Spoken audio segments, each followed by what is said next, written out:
का मान यहाँ पे दिया हुआ है, ठीक है, gx का मान दिया हुआ है, ठीक। और हम लोग को जो है यहाँ बताना है कि gx जो है यह px का जो है गुणनखंड है कि नहीं, यह चीज हम लोग को बताना है।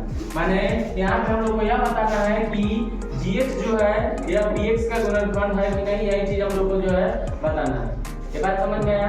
मैं आप लोग को जो है इस क्वेश्चन का जो है मेथड 2 को बताया हूँ, इधर से सुनिएगा। इसको जो है हम लोग एक तो भाग देकर के भी चेक कर सकते हैं क्या? अगर सेक्शन 0 होगा तो यहाँ पे जो gx होगा या px का क्या होगा, गुणनखंड होगा, ठीक है। और मैं आप लोग को एक सेक्शनल प्रमेय बताया था, ठीक है, आप लोग को याद होना चाहिए। आप लोग को मैं सेक्शनल प्रमेय बताया था, जिसमें मैं बताया था कि सेक्शनल प्रमेय में जो है जो भी gx का मान दिया हुआ होता है वहां पे जो है हम लोग 0 मानेंगे, ठीक। gx = 0 करेंगे, यहाँ से x का वैल्यू फाइंड आउट करेंगे और जो x का वैल्यू निकलेगा इस x के वैल्यू को px में पुट कर देंगे, हमारा रिजल्ट जो है आ जाएगा। ठीक, इस तरह से भी हम लोग सेक्शनल निकाल करके पता कर सकते हैं कि gx जो है px का आपको गुणनखंड है कि नहीं है, ठीक है। अगर जो है px का मान 0 आ जा रहा है, माने gx का मान जो है px में पुट करने पे अगर रिजल्ट 0 आ जा रहा है, मतलब ये क्या है हम लोग का आपको मतलब गुणनखंड है, नहीं तो नहीं है। आइए हम दोनों मेथड का बात कर रहे हैं, यहाँ पे देखिएगा। ठीक, मैं क्या बोला हूँ कि हम लोग सेक्शनल प्रमेय से बात करेंगे। सेक्शनल प्रमेय से हम लोग क्या करते हैं, gx = 0 मानेंगे, gx बराबर में क्या मानेंगे 0। अब gx का मान कितना दिया है, x + 1 बराबर में 0 हो गया, x बराबर में कितना हो गया -1, x का मान कितना निकला -1 हो गया, ठीक है।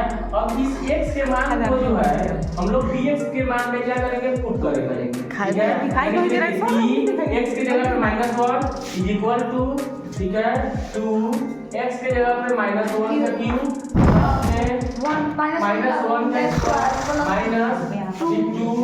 -2 में या -1 2 में जो है इधर से क्या हो गया -1, इधर से हम लोग का या -1, यानी कि px का जो मान दिया हुआ है उस मान में जो है x के मान को क्या कर रहे हैं हम लोग, रख रहे हैं, ठीक है। रखने पे क्या हुआ है अभी देखिए, ठीक, यहाँ पे p -1 इस तरह से है, उस तरह से हो गया, ठीक है, इक्वल टू 2 जैसे वैसे हो गया, -1 की क्यूब का रिजल्ट कितना होगा -1 हो गया। यहाँ पे हम लोग -1 रखेंगे प्लस -1 के स्क्वायर का मान कितना होगा +1 हो जाएगा, ठीक है, +1 हो गया, इधर से -2 में -1 से गुणा करेंगे कितना हो जाएगा -2 हो जाएगा, ठीक है। इधर से -1 जैसे वैसे हो गया, कोई दिक्कत नहीं है। यहाँ पे देखिए p -1 का मान कितना हो जाएगा -2, इधर से +1, इधर से -2, इधर से -1। अब यहाँ पे देखिए माइनस वाला टर्म कितना है, देखिए -2 और -1 कितना हो जाएगा -3, और यहाँ पे 2 और 1 कितना हो जाएगा +3, रिजल्ट कितना हो जाएगा 0। यानी कि यहाँ पे जो है हम लोग का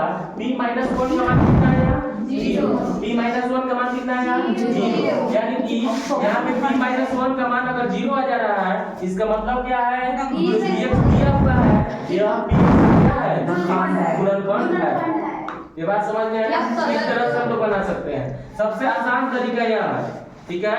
इसको जो है हम लोग भाग विधि से भी बना सकते हैं, यानी कि हम लोग भाग करेंगे, कैसे भाग करेंगे देखिए 2x3, ठीक, प्लस में x² माइनस में 2x माइनस में 1, इधर क्या दिया हम लोग का x + 1, ठीक है, ये दिया हुआ भाग करेंगे। अब देखिए कैसे भाग करते हैं आप लोग को पता है, कितना जाएगा यहाँ पे 2x² जाएगा, ठीक है। तो यहाँ पे क्या हो जाएगा 2x³ हो गया, यहाँ पे इससे गुणा करेंगे तो कितना हो जाएगा यहाँ 2x², स्क्वायर वाले के पास लिख देंगे 2x², सिंबल चेंज, ठीक है, खत्म।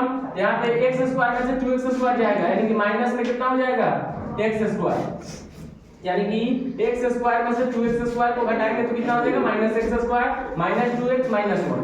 अब यहाँ पे देखिए इसको जो हम लोग क्या करेंगे फिर से घटाने का प्रयास करेंगे। अब देखिए कितना जाएगा, यहाँ पे माइनस में x जाएगा, ठीक है, -x जाएगा, यहाँ पे कितना हो जाएगा -x², ठीक है, और यहाँ से ये 1 में माइनस से करेंगे तो -x, ठीक है, हो गया। अब यहाँ से है सिंबल चेंज, ठीक है, यह खत्म।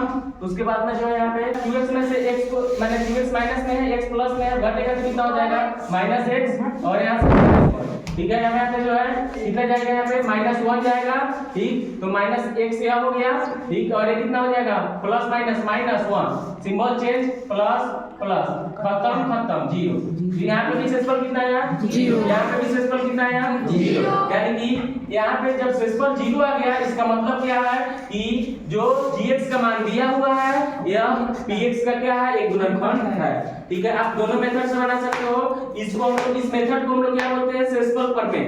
इसको हम लोग क्या बोलते हैं, शेषफल प्रमेय के द्वारा भी जो है हम लोग gx जो है या px का एक गुणनखंड है कि नहीं है यह फाइंड आउट कर सकते हैं। ठीक है, जो लोग ये कह रहा है कि नहीं होता है, ठीक, उसको थोड़ा सा